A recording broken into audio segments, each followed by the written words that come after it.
dink aan ons kinders so klein,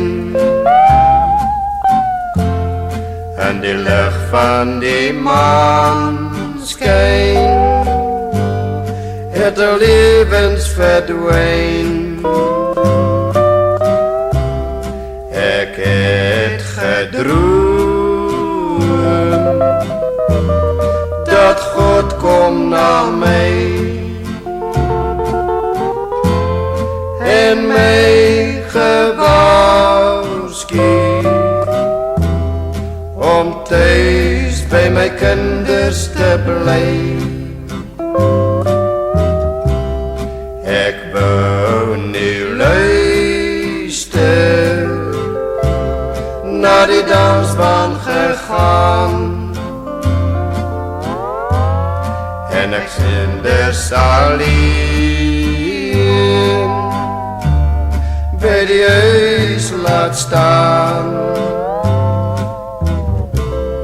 Terwyl ons gedans het ons huis afgebrand, en ek sien nog my kinders op die rusbank met haar armpie styf om haar boetie geklou, het ons samen die vlamme, ja die vlamme verbrand. Nou kniel ons eerbiedig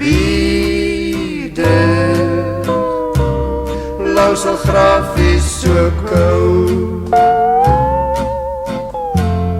en ons streel met ons hande oor twee kruisies van hout.